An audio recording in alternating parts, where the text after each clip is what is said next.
Well, here's a new feature for you: Steelers summer training. Now, not everybody needs a personal trainer. Not everybody needs a fitness guru. Some people, well, they can fill all their exercise rings in themselves. But our Sheffield Steelers players, they do need the help of the so-called experts. So we're going to drag the expert in today, see how he's been getting on with the boys during lockdown, and also what he's got planned for them pre-season. So with the magics of the internet, Danny Mawer is going to appear on our screen. A very good morning to you, Danny. Good morning. How are we doing? We're doing well. Have you been out for your morning jog yet? I imagine you to be one of those pains to live next door to, because you're out there running up and down the garden or running around the block or lifting I've just dustbins had a over quick your step in head. the garage. That's how I got the morning How are you started. doing So it? Yeah. How are you doing in this lockdown period? I understand you've moved back in with the folks. yeah, I just came back for 2 weeks or so. Obviously, our season finished on 13th of March, so I was just in an apartment on my own, couldn't go out, so I thought I may as well come back. And it's the most amount of time I've spent at home in 10 years, so it's been quite nice, really. But then, obviously, we're all wanting to get out of this and get through it as best as we can. So finding things to concentrate on and make ourselves and ultimately the guys better is what I've put my focus into. Forget the guys for a second. Us mere mortals have been, as I just jokingly referred to, they're going to our Apple Watches, trying to do our 10,000 steps a day, our 30 minutes of exercise, and burning our 600 calories. And then when we do that, we're elated. I would imagine Jonathan Phillips, though, does that by what, about 8 o'clock in the morning. How different and how frustrating has it been for the athletes in this period? I think it's really difficult because we've came straight out of a season where, we'll practice 6 times a week, have 2 games, 2 to 3 games, and then all of a sudden they've came to nothing. There's no structure. Um, there's just absolutely nothing. They're not going out, anything. So it's been really difficult, even in terms of the exercise. They used to burn in, maybe up to 3,000 calories through practice, warm-ups, gym sessions per day, whereas now they're locked inside and find ways to help themselves and actually develop for when we can get back into gyms and then ultimately get back going in training camp. So yeah, it's been a really difficult time, Oh, especially with limited equipment. okay, just to correlate it, I had a really good day the other day. I rode my bike to my mum's. I went for a long walk, and my watch, my red burning calories, went almost round twice. I got up to 1,100 odd calories. It said I'd burnt there. Yeah, What would Jonathan Phillips burn in a regular preseason on a regular Tuesday? What would he burn? it'd probably be anywhere around 5,000 calories, to be honest.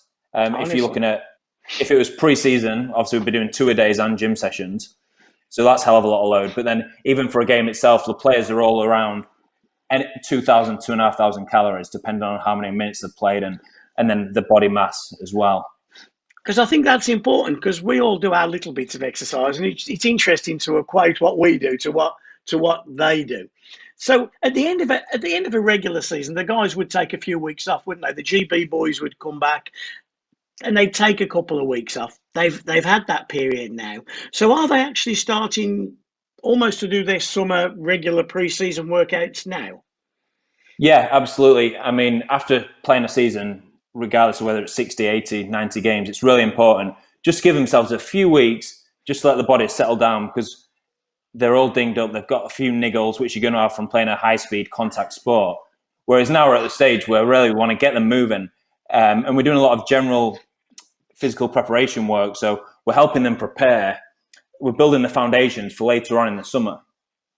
Now, this is really important because obviously we don't want us to sit around during the lockout and lose fitness. We want to put a good base down so that we can really make good tracks as we lead into training camp, whenever that may be.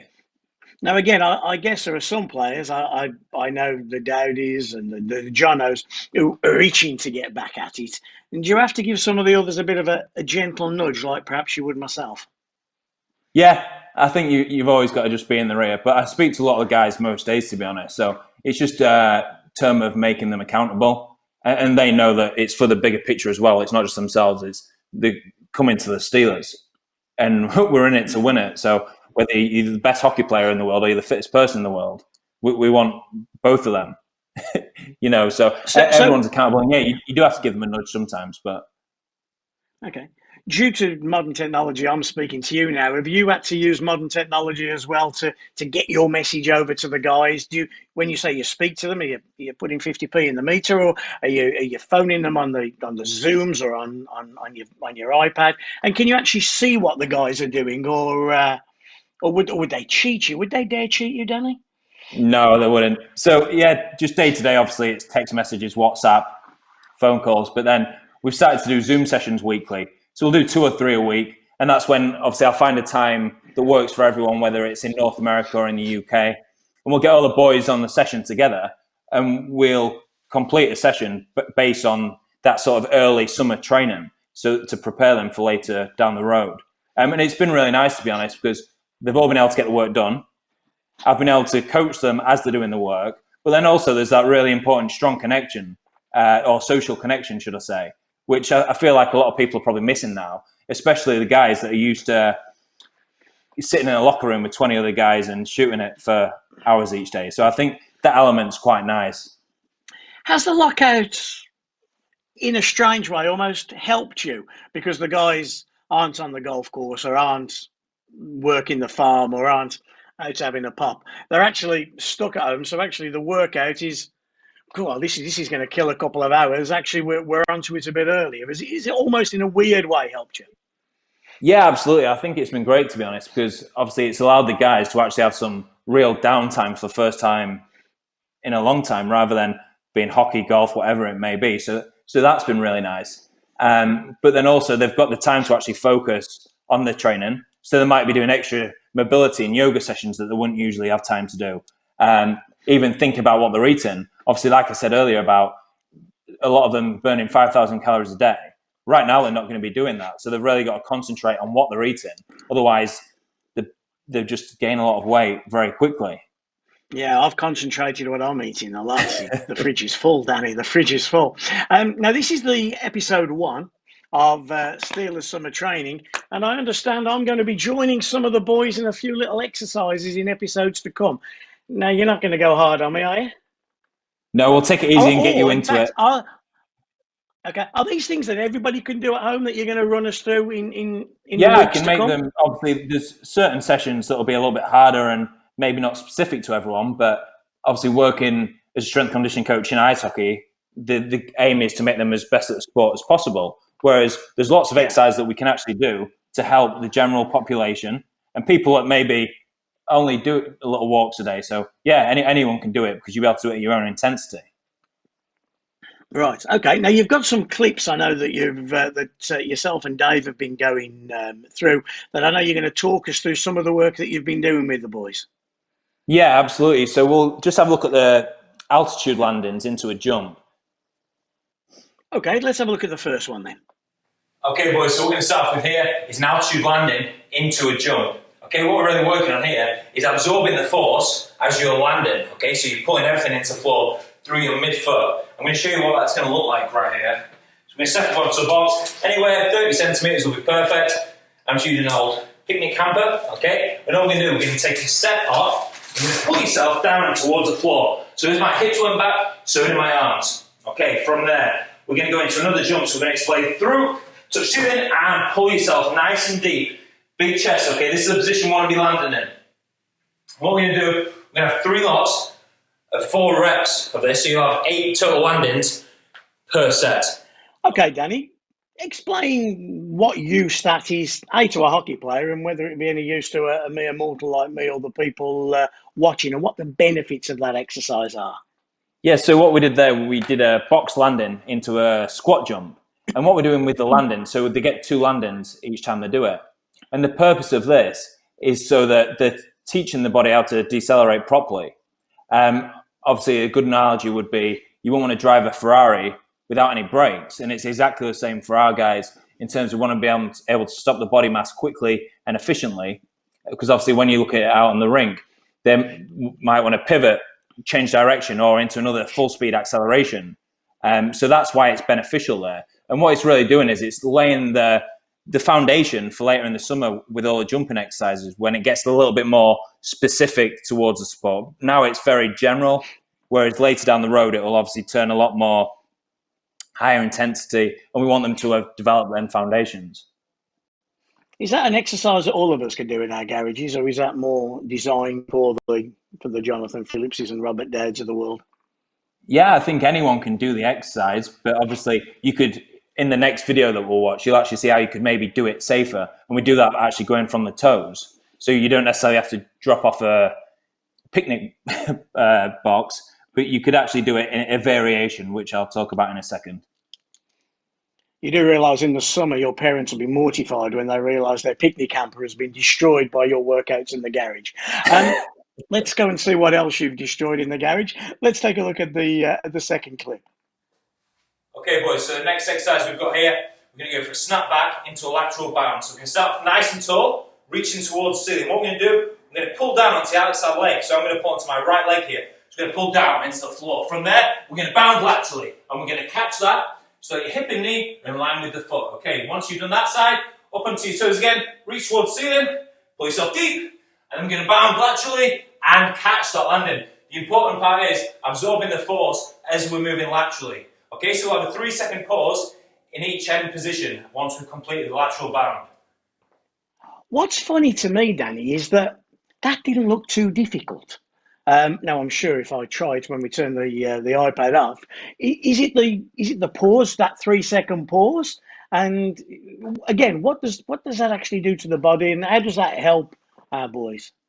Yeah, so what we're doing there is, obviously, you could see from the video, we're starting off on the toes, reaching towards the ceiling, then we're pulling down in towards the floor and landing on one leg. So we're having stabilized through the knee and making sure everything from the knee and the hip is in line with the foot, because obviously, if you're out of balance, you're just going to fall over. And our guys need to be really strong and stable through the knee. But then, so we're teaching that landing on one leg, and then we're actually bounding laterally. So they're having to exert force, like I said about in the previous video, in a different direction. And again, that's just laying the foundation for later in the summer when they're doing higher speed, greater intensity exercises. Okay, is that the core as well? Again, having a strong core helps you with that balance? Yeah, absolutely. There's always an element of core, no matter what you're doing. Even if you're sitting down, you're still going to be using your core. And obviously, the greater trunk strength that you can have, the more stable it's going to help you be if you can help keep the difference between your upper and lower body in check. So let's have a look at number 3. All right, boys, so we've got a box, roughly 30 centimetres again, and we've got a mat for our elbow here. So what we can do, shortly in Copenhagen, we're in a side plank position, so I'm on my elbow here. And this top leg is going to go on the box straight, okay? Just so it's in line with my knee.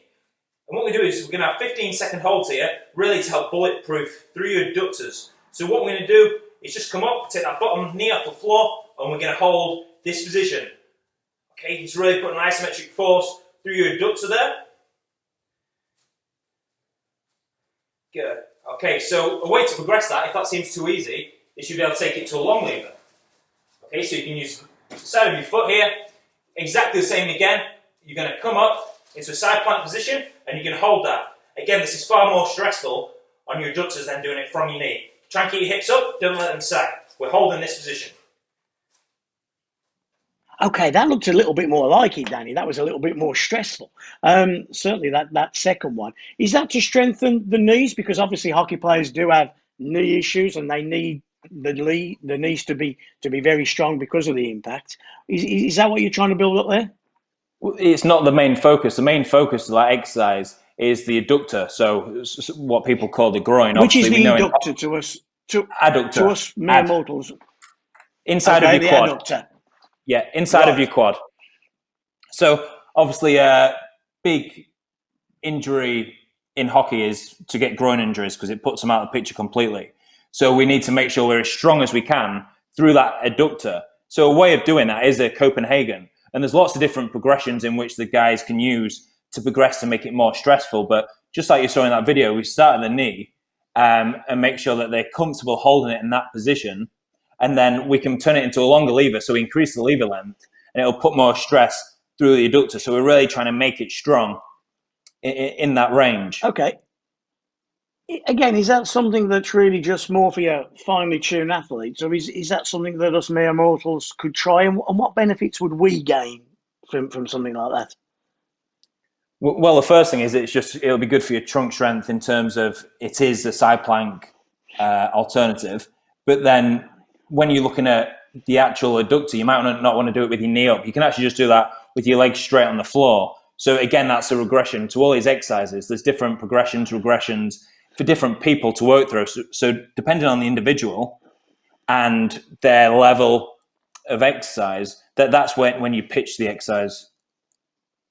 And how long would one of the boys do that exercise for? And would you'd swap from leg to leg, would you? And how long would that take to have a full workout in that specific exercise? Yeah, we use them in season as well, but mainly short lever, just because the guys through the groins take a lot of a hammering during the year. So that's mainly short lever, and we do a lot of ball squeeze as well to really help try and bulletproof through the sort of pelvic groin area. But they'd hold maybe starting at even 15 seconds just to get the capacity, and then it can increase anywhere up to 40, 50 seconds. Okay. Well, let's move on to our next clip. Let's see what you got planned for us in clip 4. Okay, boys. So into our split squat, overcoming isometric. So we're just going to stand bang in the middle of the towel. Okay, big step back, and what we do from there, we're going to start at a low position. So we're going to grab the towel just above your ankle, nice big chest, and we're going to push down to the floor as hard as we can with this front foot for 5 seconds. So when we're ready, 2, 1, off we go. We're really pulling, trying to snap the towel, and rest. We're going to have a 5-second rest. Okay? We'll have 3 lots in that bottom position, then we're going to come a little bit higher, as high as you can with that towel. Okay? And again, 3 lots of 5 seconds. We're trying to push down into the floor as hard as we can and rip the towel around your foot. Okay? 2, 1, and squeeze.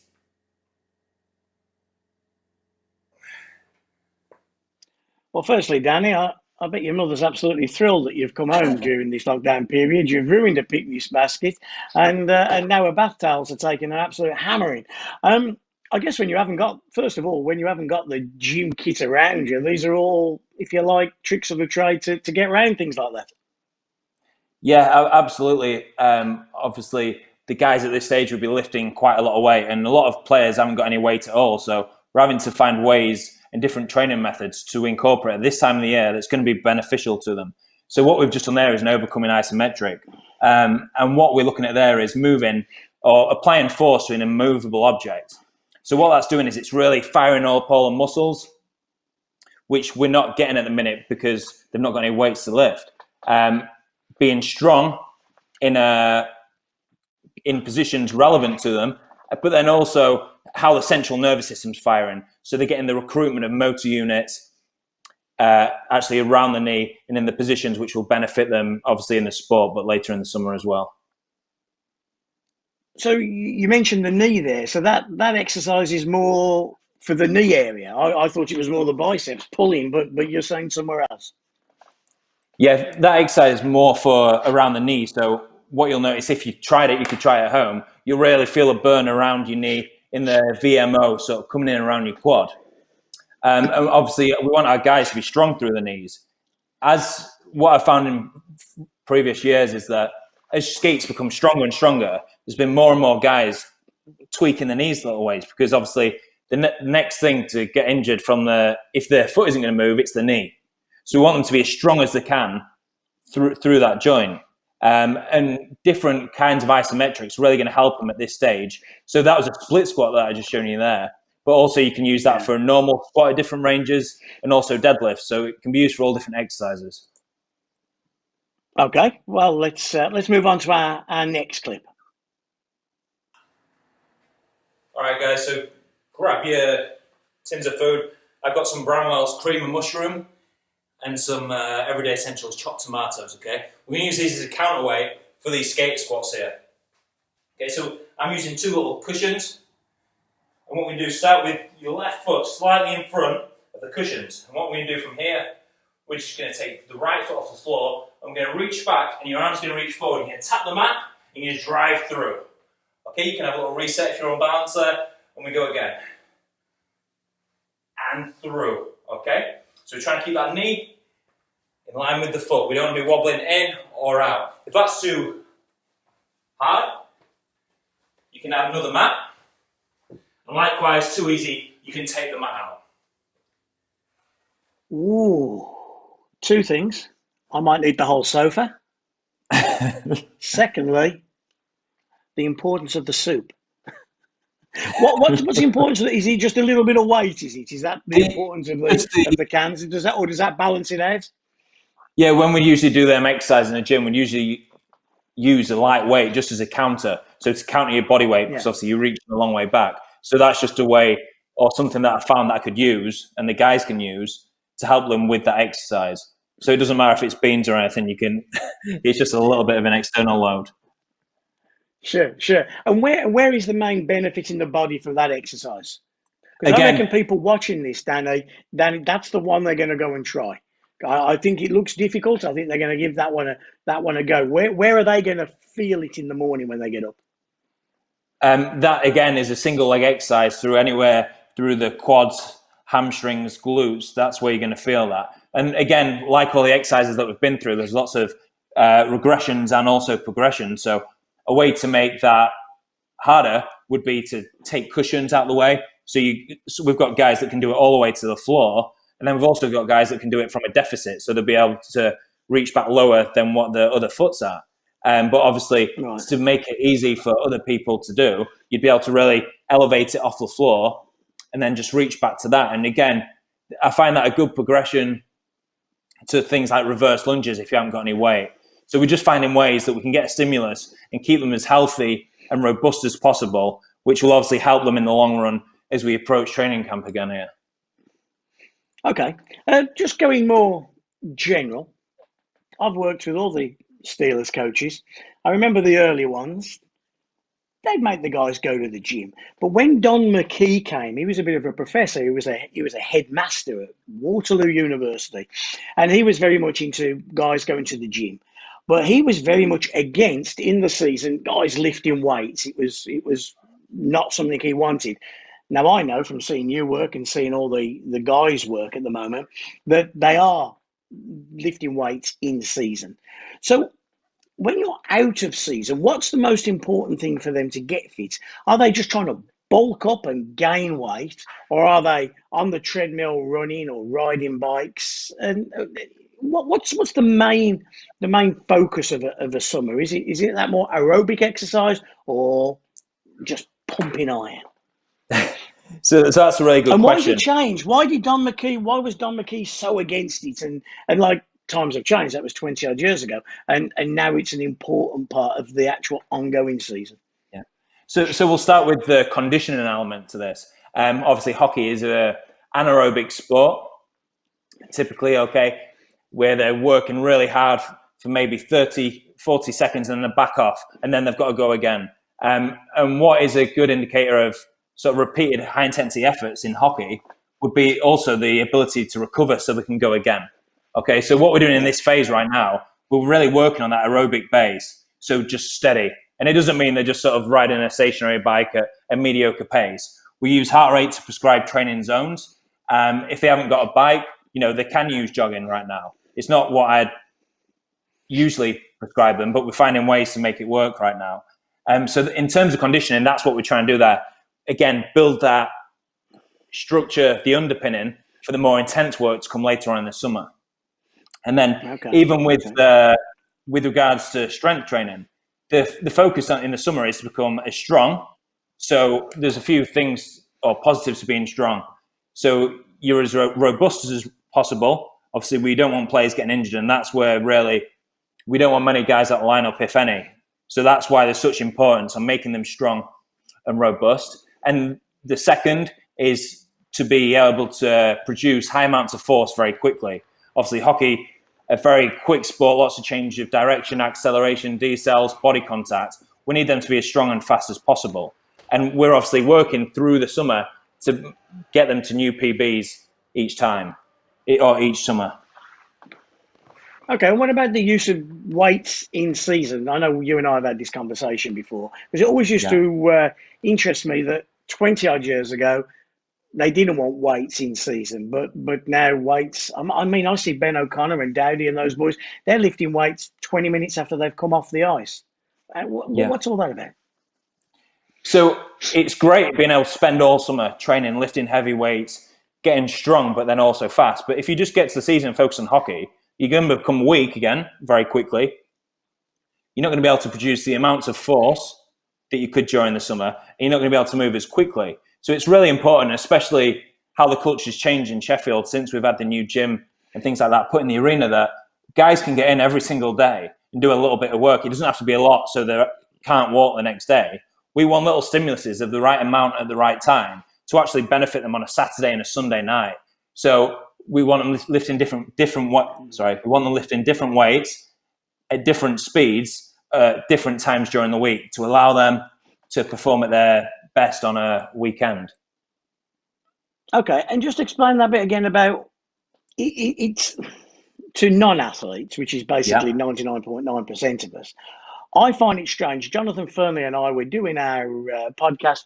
We interview Aaron. We come down the corridor. We go into the room, and after a grueling game where guys have been pounded and hammered and they've skated and they're exhausted, and yet the gym is full of them lifting weights at that point, literally 15, 20 minutes after coming off the ice.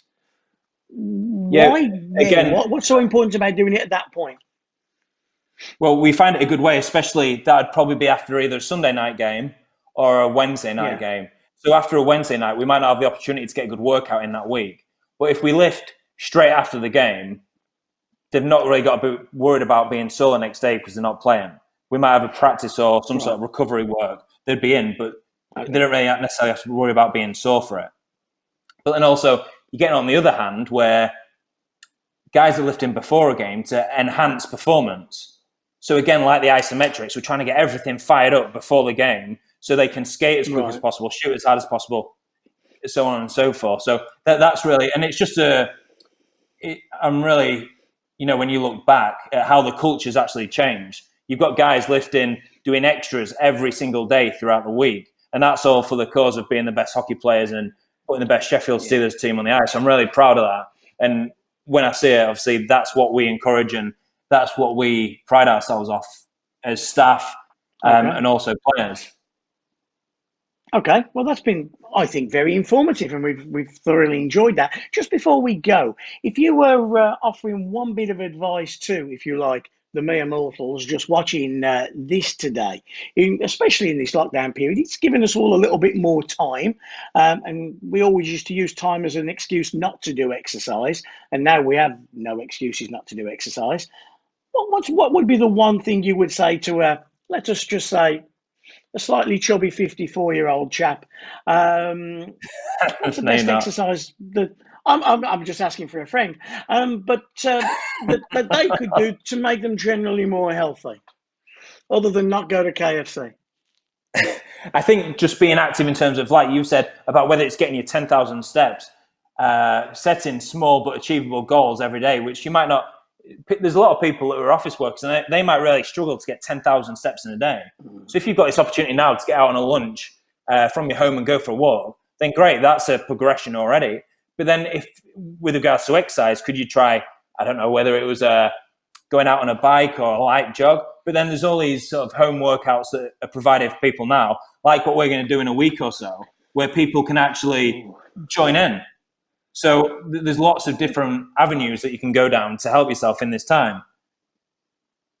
I've downloaded that Couch to 5,000K or 5K.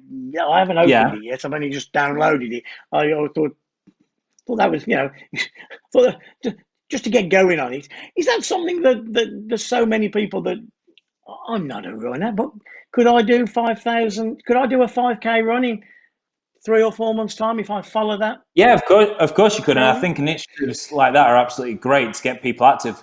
Like you drive down the road now and there's lots of people running, far more than before we were in lockdown. I think it's great. And obviously, people have got more time, but then there's also a lot more support out there for people to be active and be comfortable. It doesn't have to be just to do a 5K. You don't have to go out that next morning and smash 5K as quick as you can. It's about build up, progressing and regressing as well for the individual. So anyone could do something, but it's just about how you go about applying yourself. Okay, and I guess the other thing is, whilst we're stuck at home, as we alluded to right at the beginning, we tend to snack. We tend to eat perhaps a little bit too much and eat the wrong things. So give us a good breakfast, a good lunch, and a good tea. And again, not for Jonathan Phillips, for the mere mortals. So obviously you're thinking about not consuming quite as many calories right now, because for a lot of people, you sat inside a lot more. So I don't know, maybe a scrambled eggs or poached eggs on one slice of toast. Maybe you used to have two, but maybe you can just have one, maybe 2 eggs or maybe 3 eggs. A lunch, do you necessarily need the carbohydrates? So you could have some sort of a salad. You could get your fats in through using an olive oil or a balsamic. Maybe you can make it really simple with some slices of ham or something. It doesn't have to be anything, extraordinary. But then as you come through to the nighttime, again, you're thinking about a quality source of protein, some nice vegetables, and then you're also looking at so you could maybe have a little bit of rice, maybe some potatoes. But again, you don't need maybe the volume of what the players have been having or what you guys have. Maybe some people go wrong. It's just the amount and the volume that they actually eat. Yeah, portion sizes is important. Yeah, really important. So the 6 bucket meal is perhaps not a good idea. Yep, off the radar. Oh, thank God they're closed. Thank God they're closed. Okay, I'm going to do more than just download the app. I'm going to open it up. And when we next meet, you're going to put me through a few exercises and maybe Dowdy as well to see how we compare. Yeah, absolutely. We'll do quite a generic workout, which anyone could do at home. So if children wanted to say they were training with Simsy and a few other players, then that's great as well. But obviously it'll be a recording, but we'll be able to get everyone involved and, show that it doesn't have to be really, really hard. It can be pitched in tones where it's applicable to everyone.